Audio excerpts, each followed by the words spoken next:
Hello बच्चों, कैसे हैं आप? देखिए बेटा, जो आपका सेकंड टॉपिक है वो टॉपिक है मार्जिनल कॉस्टिंग। क्या है बेटा? Marginal costing. ओके, चलो देखिए मेरी बात सुनिए बेटा। बेटा मार्जिनल कॉस्टिंग का मतलब क्या होता है? आपने क्या 12th में कभी पढ़ा था मार्जिनल कॉस्ट या ऐसे कोई वर्ड? हाँ सर पढ़ा था। तो बेटा क्या होता है मार्जिनल कॉस्ट का मतलब? Sir marginal cost is the cost of producing one more unit of a quantity. Okay, और or if you say it in other words, marginal cost is the cost that is going to be saved by not producing one more unit of a quantity। एक ही बात है, ठीक है? उसको बोलते हैं marginal cost. Okay, अब इस कॉस्ट का हिसाब किताब लगाना, उसके बेसिस पे डिसीजन मेकिंग करने को कहा जाता है मार्जिनल कॉस्टिंग। ओके, कहा जाता है बेटा marginal costing. It is a costing technique wherein the marginal cost, which is the variable cost, is charged to unit of cost, while the fixed cost for a period is completely written off against the contribution। ठीक है, अब यहाँ पे 3-4 word आ गए जिसके बारे में हमको पता नहीं है। कंट्रीब्यूशन क्या होता है पता है sir? Okay, I can't edit this. Okay, I need to edit this one. हाँ जी, देखिए बेटा क्या बात है हमारे पास निकल के। देखिए, हाँ जी, बात क्या आ गई सर? कंट्रीब्यूशन क्या होता है तो ये नहीं पता हमको।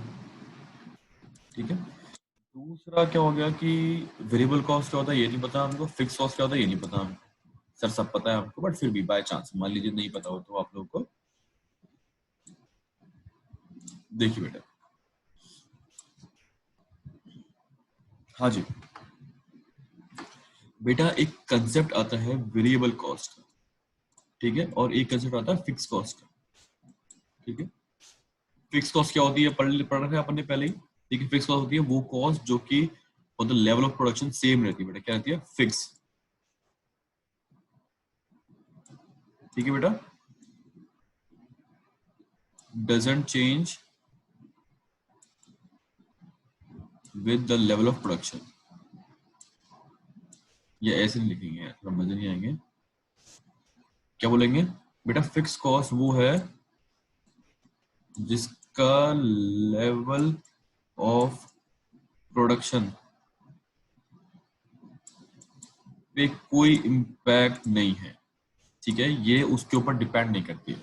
ठीक है, मतलब मतलब ये होगा कि बेटा अगर आप प्रोडक्शन करेंगे चाहे प्रोडक्शन नहीं करेंगे, ये कॉस्ट तो इनकर होगी होगी। फॉर एग्जांपल मान लीजिए आपकी शॉप है और आपने वो शॉप रेंट पे लिया हुआ है। आपको बेटा कोई अगर आपके पास ग्राहक नहीं आता है, कोई कस्टमर नहीं आता, तो क्या आप रेंट नहीं देंगे?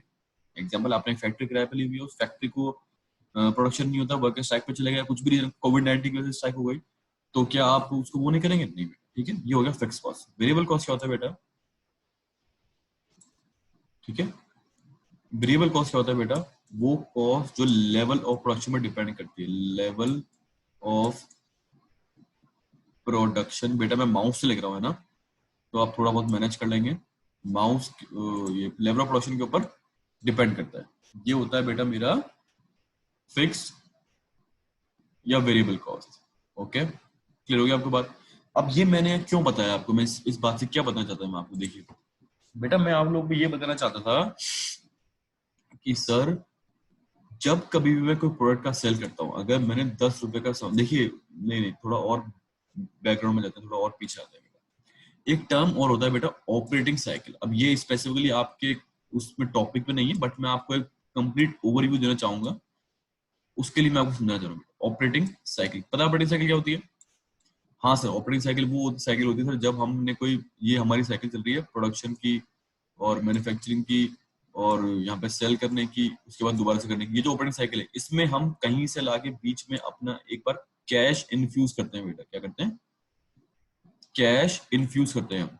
मतलब मतलब ये हुआ कि बेटा आप अपने बिजनेस के अंदर पैसे लेके आके पैसे डालते हैं, फिर वो पैसे रोटेट होते रहते हैं। आपने सबसे पहले सामान परचेस किया, फिर उसके बाद वो सामान को आप कन्वर्ट करते हैं मैन्युफैक्चरिंग एक्टिविटी लगा के, नहीं फिर आप मैन्युफैक्चरिंग करते हैं, उसमें और पैसे लगाते हैं, उसके बाद आप उसको स्टोर करते हैं और पैसे लगाते हैं, फिर आप उसको सेल करते हैं, तो आप वो सारा पैसा उस सेल से रियलाइज करते हैं। उसके बाद आप दोबारा से प्रोसेस शुरू करते हैं। ये हो गया ऑपरेटिंग साइकिल अपना। ठीक है, अब बेटा जो आपने पैसे इसके अंदर डाले हैं, वो घूम के कुछ टाइम बाद अपना जिसको बोलते हैं जेस्टेशन पीरियड, घूम के ये पैसा आपके पास दोबारा से आ जाता है। इसको बोलते हैं ऑपरेटिंग साइकिल। क्लियर होगी बात? अब देखिए बेटा मेरा मुद्दा क्या है। मेरा मुद्दा ये है बेटा, अगर आप सेल करते हैं 10 रुपए की, अगर आप सेल करते हैं बेटा 10 रुपए की, ठीक है, तो इस 10 रुपए में से आप पहले क्या रिकवर करना चाहेंगे बेटा, वेरिएबल कॉस्ट या फिर फिक्स कॉस्ट? बताइए मुझे।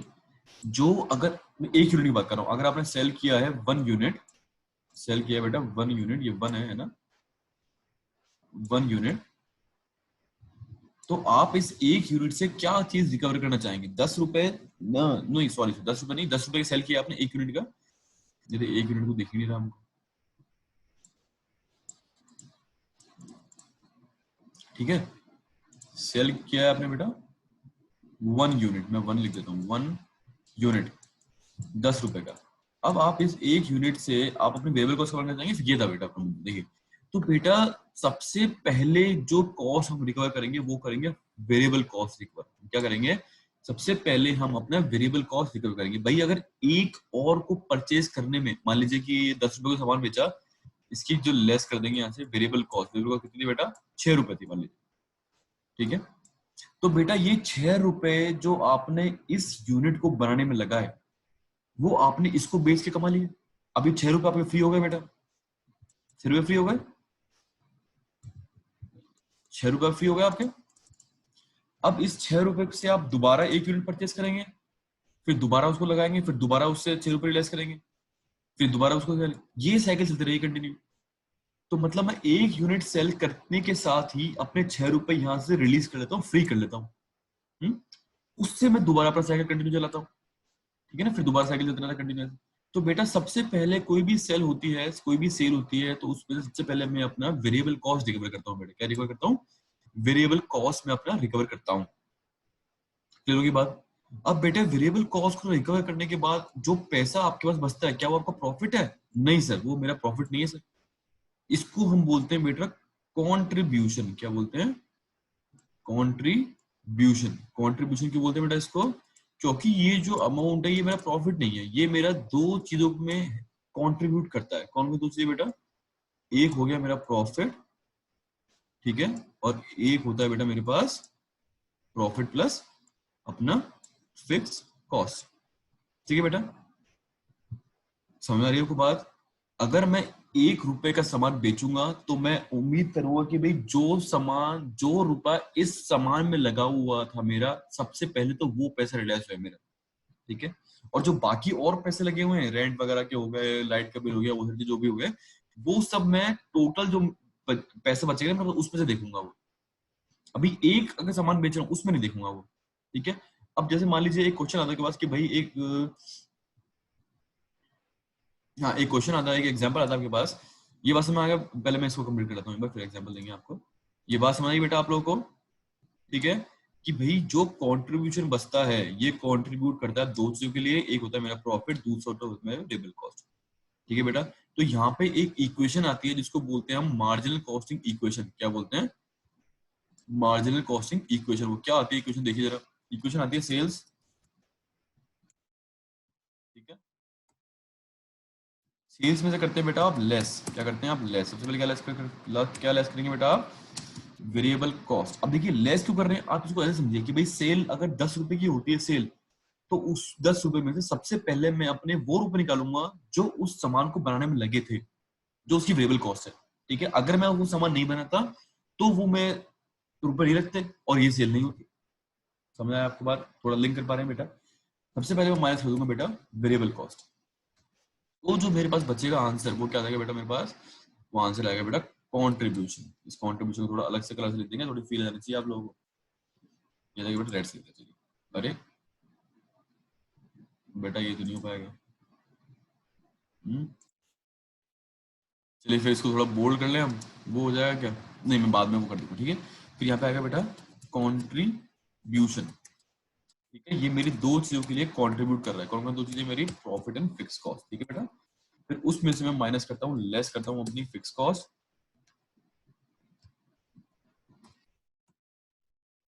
फिक्स कॉस्ट तो आता है मेरे पास, ठीक है ना। ये लेस है बेटा, लेस को ब्रैकेट में लिखना चाहिए, गलती करी मैंने।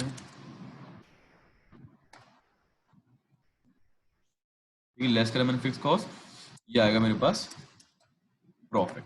ये इक्वेशन हो गई बेटा मेरी, ठीक है, समझ आएगा कि ये आ गया मेरे पास प्रॉफिट, ठीक है। This is called marginal costing equation. क्या बोलते हैं बेटा? मार्जिनल कॉस्टिंग इक्वेशन बोलते हैं इसको, ठीक है। मतलब मेरी सेल जो हो रही है, सबसे पहले मैं उसमें अपनी वेरिएबल कॉस्ट माइनस करूंगा, सबसे पहले अपनी वेरिएबल कॉस्ट रिकवर करूंगा, फिर जो बचेगा उसको बोलते हैं कंट्रीब्यूशन, कंट्रीब्यूशन में से फिक्स कॉस्ट माइनस करूंगा, फिर मेरे पास जो बचेगा वो हो गया मेरा प्रॉफिट, ठीक है बेटा। क्लियर हो गई इतनी बात आप लोगों को? चलिए, ये थी हमारी बेसिक थोड़ा सा एक इंट्रोडक्शन, ठीक है ना। इसको बोलते हैं मार्जिनल कॉस्टिंग। देखिए आगे पढ़ लेते हैं एक बार, फिर दोबारा अपन आते हैं इस बात पे अगर जरूरत पड़ी तो। Marginal costing is the costing technique where marginal cost which is variable cost is charge to unit of cost, ठीक है बेटा। एक सामान बेचूंगा उसकी इतनी कॉस्ट हो जाएगी। While a fixed cost written in comparison period, देखिए क्या बोल रहा है, the term marginal cost implies the additional cost involved in producing an extra unit of the output, which can be reckoned by total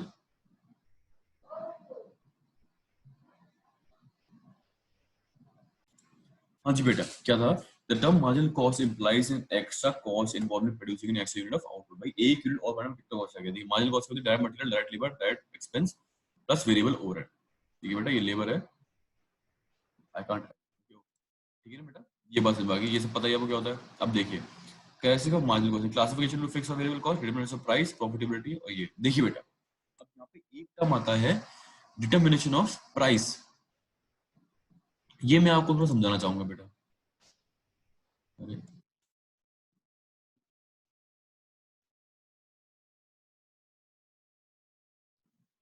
अपनी pencil नहीं आ रही है बेटा, एक मिनट रुकिए प्लीज, मैं देखूं क्या हुआ इसको। अच्छा this is,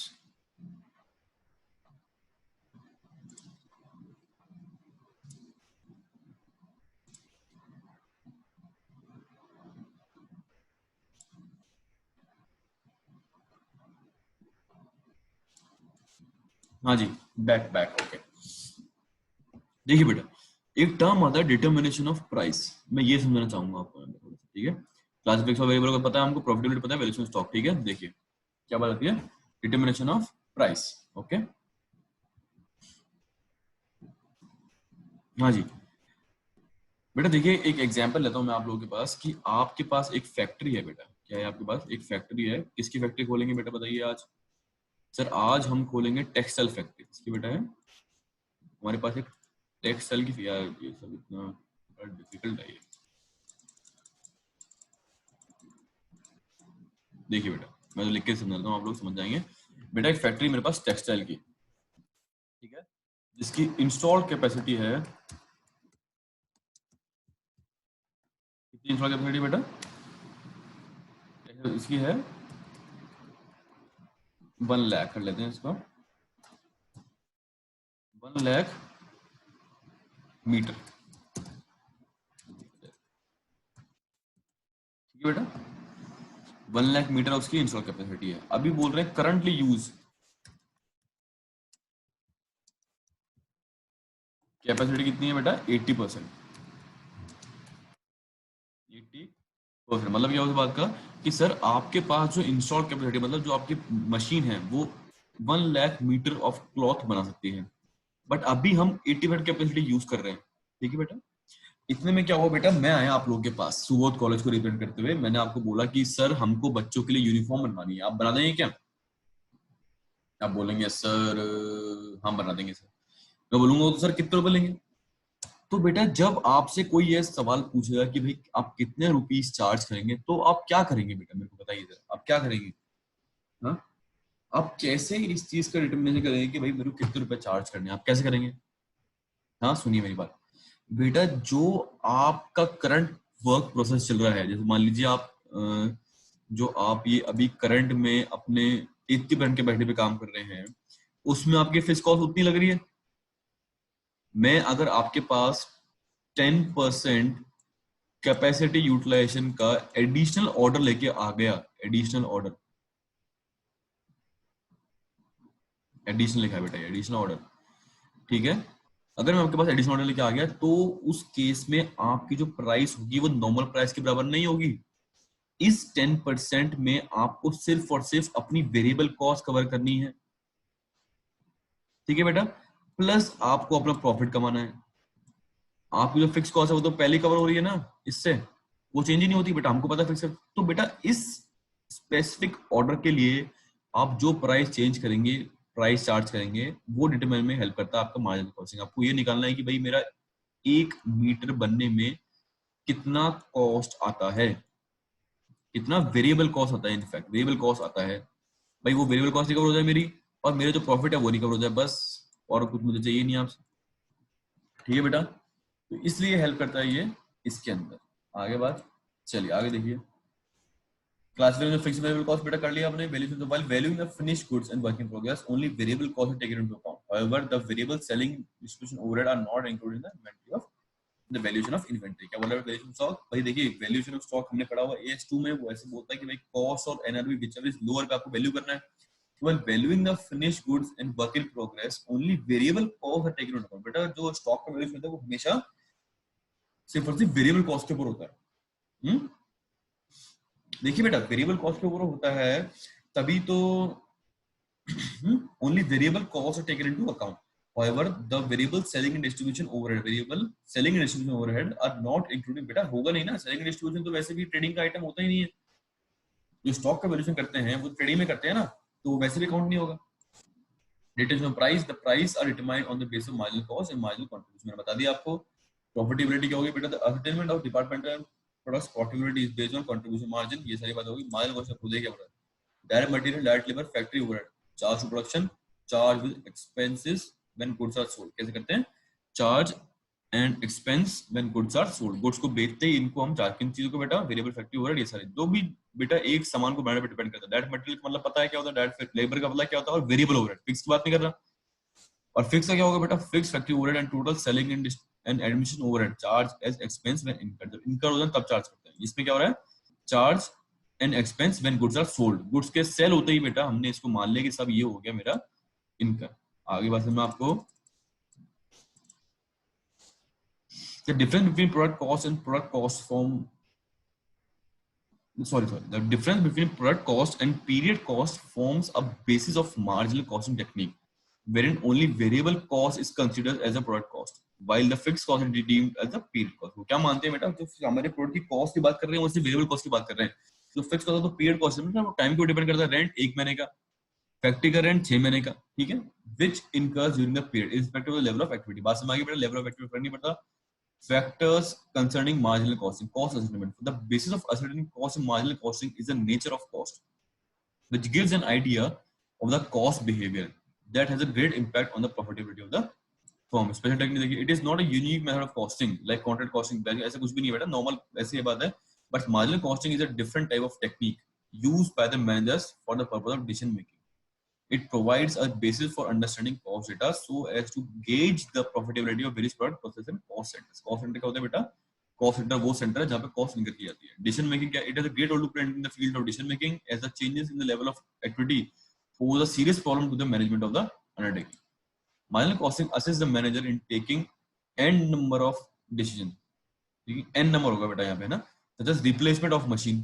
replacement of machine मतलब मशीन बेच के दूसरे ने। डिसकंटिन्यू प्रोडक्ट और सर्विस, बेटा डिसकंटिन्यू का मतलब क्या है? जैसे कि आप लोगों ने देखा होगा अभी रिसेंटली डिसकंटिन्यू का जैसे एग्जांपल क्या आया था, मैंने थोड़ा दिन पहले न्यूज़ में पढ़ा था कि भाई टाटा सफारी, टाटा सफारी पता है आपको? इंडिया फर्स्ट एसयूवी, ओके, उसको डिसकंटिन्यू कर दिया उन्होंने। ठीक है, मतलब क्या हो गया कि भाई जो उसका लागत हम रिकवर नहीं कर पा रहे तो उसको डिसकंटिन्यू करनी है हमने। It also helps the management in ascertaining the appropriate level of activity. उनको ये पता लगाना है कि भाई लेवल ऑफ एक्टिविटी कितनी है, ठीक है, थ्रू ब्रेक इवन एनालिसिस। ये क्या पॉइंट है ब्रेक इवन एनालिसिस? ये क्या होता है ये मैं आपको भी बताऊंगा डिटेल में, बहुत बड़ी एग्जांपल है अपने पास, है ना, बहुत अच्छा। That reflect the impact of increase और decrease production level on the companies overall profit. ठीक है बेटा, अब यहाँ पे एक बात आई थी छोटी सी जो मैं आपको बता देता हूँ। कैसे बताएंगे? अच्छा इधर लिख लेंगे बेटा, ठीक है ना। देखिए एक वर्ड आता है बेटा ब्रेक इवन, ठीक है, इसका मतलब क्या हो गया? ब्रेक इवन हो गया, मतलब भाई नो लॉस, इसको क्या बोलेंगे बेटा? No loss no profit. ठीक है, मतलब सर इतनी गुड्स बेच के मैंने अपनी टोटल कॉस्ट रिकवर कर ली है। टोटल कॉस्ट का मतलब क्या हो गया भाई? फिक्स कॉस्ट भी वेरिएबल कॉस्ट भी। इसके बाद जो सेल होगी तब मैं अपना प्रॉफिट कमाना शुरू करूंगा। इसके बाद अगर मैंने एक भी बेच दिया तो मेरा प्रॉफिट अर्निंग शुरू हो जाएगा। आगे आपको बात समझ में? ब्रेक इवन एनालिसिस क्या होता है बेटा? देखिए मैं आपको एक एग्जांपल लेता हूँ बेटा। जहां मैं पहले जॉब करता था, वहां पे हमने एक इवेंट ऑर्गेनाइज करवाया था। उस इवेंट का नाम था रूरल हार्ट। क्या नाम था बेटा? रूरल। यहाँ पे बेटा बच्चों ने दुकान वुकान लगाई थी और है ना बहुत ऐसे वो हुआ था। ये होता है रूरल हार्ट। ओके, ये है बेटा बात। अब बेटा यहाँ पे क्या हुआ कि हाँ जी बेटा, बात क्या हुई थी यहाँ पे कि बेटा बात ऐसी हुई कि इसको बोलते हैं रूरल हार्ट। ठीक है, अब यहाँ पे क्या हुआ कि हमने बच्चों को सबसे पहले दिन, जो फर्स्ट, इसके 2 दिन था बेटा, फर्स्ट डे और सेकंड डे। तो फर्स्ट डे हमने बोला था कि 50 रुपीज इसकी क्या है बेटा? Entry fees. क्या है? Entry fees. कितने बेटा? 50 रुपए। ओके, अब इसका मतलब ये है कि भाई 50 रुपए इसकी एंट्री फीस है, का मतलब जो भी 50 रुपए देगा। लेकिन बेटा जब हमने दिन के खत्म होने के बाद अपना हिसाब लगाया तो हमको ये पता लगा कि भाई हम ब्रेक इवन पे पहुंच गए हैं। क्या पता लगा हमको? कि हम ब्रेक इवन पे पहुंच गए हैं। मतलब क्या है इस बात का कि सर हमने यहाँ पे आके अपना टोटल जो कॉस्ट था वो रिकवर कर लिया अपने पासेस को सेल करके। अब जो भी आदमी एक्स्ट्रा आएगा उससे हमको सिर्फ फायदा फायदा होगा। ठीक है, तो हमने ब्रेक इवन अचीव कर लिया बेटा। और अगले दिन सेकंड डे हमने एंट्री कर दी फ्री। क्या कर दी बेटा? एंट्री हमने क्यों कर दी बेटा? क्योंकि हमें पता लग गया था कि सर हमने ब्रेक इवन अचीव कर लिया। मतलब इसके बाद जो भी होगा ना, अब मेरे को प्रॉफिट कमाने, मतलब आपको मेरे को जो कॉस्ट कमाने के बारे में नहीं सोचना है। अब जो भी फायदा होगा वो सिर्फ और सिर्फ मेरा क्या होगा बेटा? वो मेरा प्रॉफिट होगा। ठीक है, आई बात आपको समझ क्लियर? चलिए अब देखिए बेटा, कुछ फॉर्मूले आते हैं इसके अंदर जो मैं आपको बता चुका हूँ। आधे तो फॉर्मूले, आधे मैं आपको भी बता देता हूँ। देखिए क्या पहले क्या हो गया? मार्जिनल कॉस्ट इक्वेशन पता है आपको? Sales minus variable cost equal to fix cost plus profit. Contribution क्या होता है बेटा? Sales minus variable cost fix cost plus profit. Profit volume ratio. बेटा देखिए मेरा जो पढ़ाने का तरीका थोड़ा डिफरेंट है, आपको याद नहीं करना बेटा फॉर्मूला। प्रॉफिट वॉल्यूम बोल रहा है तो फॉर्मूला क्या हो जाएगा?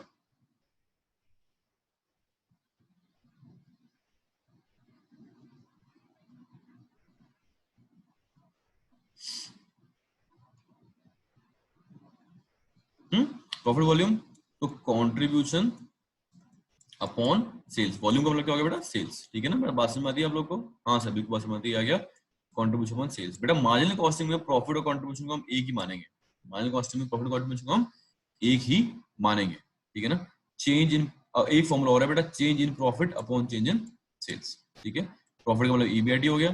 ठीक है, देखिए ईबीआईटी का मतलब क्या होता है? Earning before interest and tax. ठीक है, चेंज इन कंट्रीब्यूशन हो गया। ठीक है बेटा, ये बात समझ आ गई हमको? समझ गया बेटा आपको बात? जो मैंने इक्वेशन बनाई थी वो इक्वेशन चल रही है यहाँ पे। सेकंड, ब्रेक इवन पॉइंट क्या होता है बेटा? Total revenue is equal to total cost. Total cost का मतलब क्या हो गया बेटा? Fix plus variable. Total cost का मतलब क्या है? Fix cost plus variable cost. Okay ना बेटा? तो टोटल रेवेन्यू, रेवेन्यू का मतलब क्या होता है बेटा? सेल करने के बाद जो पैसे मेरे को मिलते हैं वो होता है revenue. Revenue is equal to total cost. Break even point rupees क्या होगा बेटा? रुपीस में क्या हो जाएगा? Fix cost upon PV ratio. PV ratio मतलब क्या होता है? पीवी रेशियो का मतलब क्या है बेटा? पता है क्या आप लोगों को? अभी तो पढ़ा था हमने पहले। पीवी रेशियो मतलब क्या होता है बेटा? पीवी रेशियो का मतलब क्या हो गया? Profit volume ratio. Profit upon volume, contribution upon sales. ठीक है ना? तो ये आ जाएगा कंट्रीब्यूशन अपॉन सेल्स। तो देखिए अगर मैं इसको इक्वेट कर दूं तो ब्रेक इवन पॉइंट कैसा आएगा आप लोग देखेंगे? हाँ सर देखेंगे। देखिए बेटा, तो जब देखोगे तो देखो, फिर आओ देखिए। फिक्स कॉस्ट अपॉन, ये कह रहा है कंट्रीब्यूशन अपॉन सेल्स, ये ऐसे बोल रहा है। ठीक है, यही मतलब है बेटा इसका, है ना? तो मैं इसको ऐसे लिखता हूँ, fix cost into sales upon contribution. ठीक है बेटा, ये इसका मतलब हो गया। तो मतलब ये हो गया कि सर ये जो हमारा इस कंट्रीब्यूशन लिख सकता हूं मैं, फिक्स कॉस्ट प्लस प्रॉफिट, है ना बेटा? मार्जिनल कॉस्टिंग जो होती है बेटा, ये सिर्फ और सिर्फ मैथ्स होती है। मैथ्स मैथ्स क्यों होती है? क्योंकि सिर्फ इसमें सिर्फ आपको इक्वेशन की वैल्यू निकालनी है। ठीक है, तो ब्रेक इवन पॉइंट के दो फॉर्मूले हमारे पास। एक रुपीस में निकाला, रुपीस में कि भाई कितने रुपए जब सेल का हमारा मार्क हिट कर जाएगा तो हम ब्रेक इवन पहुंच जाएंगे। कितना होगा? Fix cost upon profit volume ratio. ठीक है, fix cost upon profit volume जो fix cost into sales upon आएगा बेटा अपने पास प्रॉफिट। ठीक है, ये हो गया। ब्रेक इवन इन रुपीज, हाँ जी, तो क्या हो गया, break even point into selling price. Break even point in rupee निकालना तो क्या निकालेंगे बेटा, break even point into selling price. अब ब्रेक इवन क्वांटिटी में निकालना तो क्या हो जाएगा, fix cost upon contribution per unit. मतलब क्या बेटा, कितनी यूनिट मेरे को बेचनी पड़ेंगी ताकि मेरी फिक्स कॉस्ट जो है वो रिकवर हो जाए। समझ गया आपको बात, कितनी यूनिट मेरे को बेचनी पड़ेगी ताकि मेरी फिक्स कॉस्ट क्या है बेटा, रिकवर हो जाए। तो ठीक है बेटा, वेरिएबल तो मैं पहले निकाल ही लेता हूँ और कंट्रीब्यूशन ले रहा हूँ, मतलब वेरिएबल कॉस्ट पहले माइनस कर रखा हूँ मैं। तो बेटा कंट्रीब्यूशन मतलब कितना यूनिट मेरे को बेचना पड़ेगा ताकि मेरी फिक्स कॉस्ट रिकवर हो जाए। ये आ गया मेरा break unit cost at BP. Total contribution is equal to total fix cost. ठीक है बेटा, नॉर्मल बात है ना भाई। कंट्रीब्यूशन का मतलब क्या होता है, कंट्रीब्यूशन मतलब होता है फिक्स कॉस्ट प्लस कर देंगे बेटा प्रॉफिट। अब वो ऐसे बोल रहा है प्रॉफिट नहीं है, तो बेटा ये दो तो बच गए ना आपस में। ठीक है, चलिए आगे देखते हैं एक बार। Margin of safety. अब मार्जिन ऑफ सेफ्टी मतलब क्या होगा कि भाई कितना बफर है हमारे पास बेटा। मार्जिन ऑफ सेफ्टी मतलब क्या होगा कि सर कितना हमारे पास बफर है, मतलब कितना मैं मार्जिन लेके चल रहा हूँ सेफ्टी का। सेफ्टी किस चीज से, नुकसान होने से। मतलब ब्रेक इवन से कितना ऊपर मैं सेल कर रहा हूँ। क्या मतलब है बेटा इस बात का कि मैं अपने ब्रेक इवन लेवल से कितना ऊपर सेल कर रहा हूँ, कितना बफर है मेरे पास, कितना मार्जिन है, कितना रिड्यूस होने का चांसेस है, तो लॉस होना शुरू नहीं होगा, सारी कॉस्ट होती रहेगी। इसको बोलते हैं margin of safety. Margin of safety क्या हो जाएगा, total sales minus break even sales. मतलब जो आप टोटल सेल कर रहे हैं, टोटल सेल जो आप कर रहे हैं वो ब्रेक इवन से कितना ज्यादा कर रहे हैं, जितना ज्यादा कर रहे हैं उतना ज्यादा मार्जिन है बेटा। ठीक है, मार्जिन सेफ्टी रूपी क्या हो जाएगा, profit upon PV ratio. Fix cost upon PV ratio क्या था बेटा, ब्रेक इवन। और मार्जिन ऑफ सेफ्टी क्या हो जाएगा, प्रॉफिट अपॉन पीवी रेशियो। ठीक है बेटा, margin of safety in quantity, profit upon contribution per unit. Same to same वही फॉर्मूला है बेटा, कुछ भी नहीं है इसके अंदर। 6 आ जाएगा इंडिफरेंस पॉइंट। 6 क्या आ जाएगा बेटा, पॉइंट इंडिफरेंस पॉइंट। इंडिफरेंस मतलब क्या है, फर्क नहीं पड़ता मेरे को। ठीक है ना, ऐसे बोलते ना कि भाई उसके लिए तो मैं बहुत इंडिफरेंट हूँ, मतलब आई डोंट केयर, मतलब कि हमको फर्क नहीं पड़ रहा बेटा।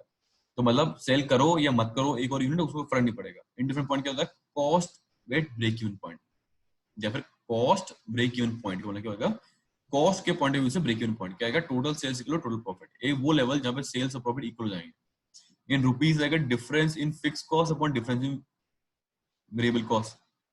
ठीक है, ये बता गई बेटा। आगे क्या है, शटडाउन पॉइंट। अब ये अच्छा, ये सब बेकार है, ये नहीं है आपके सिलेबस में। इंडिफरेंस भी नहीं होगा मेरे ख्याल में। तो ये बेटा ये बेसिक आपका मार्जिनल कॉस्टिंग का एक वो होता है।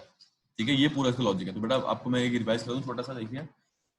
मार्जिनल कॉस्टिंग का मतलब सर ये है कि हमको ये निकालना है कि सर एक यूनिट अगर मैं और बनाऊं तो उसको बनाने में मेरी कितनी कॉस्ट और लग जाएगी। क्या बनाना है बेटा, कि अगर मैं अपनी एक यूनिट और बनाऊं तो उसको बनाने में मेरी कितनी कॉस्ट और लग जाएगी। ठीक है, ये हो गया मेरा मार्जिनल कॉस्ट। और जितनी कॉस्ट और लग जाएगी, क्या उसको लगाने से मेरे को फायदा होगा। तो एक बेसिक मार्जिनल कॉस्टिंग की इक्वेशन होती है जो आप लोगों को बता दी मैंने, sales minus variable cost equals to fix cost plus profit. ठीक है बेटा, ये इक्वेशन है मेरी। ठीक है, फिर इसके बाद एक और बात आती है क्या, तो ब्रेक इवन क्या होता है। ब्रेक इवन क्या होता है बेटा, जहां पे ब्रेक इवन क्या होता है, जहां पे हमारी total revenue is equal to total cost. ठीक है, टोटल कॉस्ट मतलब दोनों कॉस्ट आ गए इसके अंदर। ठीक है, ये कुछ बारे बेटा बातें हैं मार्जिनल कॉस्ट के बारे में। ठीक है, आप लोग पढ़ेंगे बेटा। इसका एक क्वेश्चन अभी आपके कॉस्टिंग का एक लेक्चर बचा हुआ है ना, जिस लेक्चर के अंदर मेरे को आपको मार्जिनल कॉस्टिंग का 2-3 क्वेश्चन करवाने हैं या हाँ, और एक आपको लेबर कॉस्ट वेरिएंस बताना है। उसके बाद पूरा टॉपिक आपका खत्म हो जाएगा। ठीक है, चलिए मिलते हैं नेक्स्ट वीडियो में। ओके।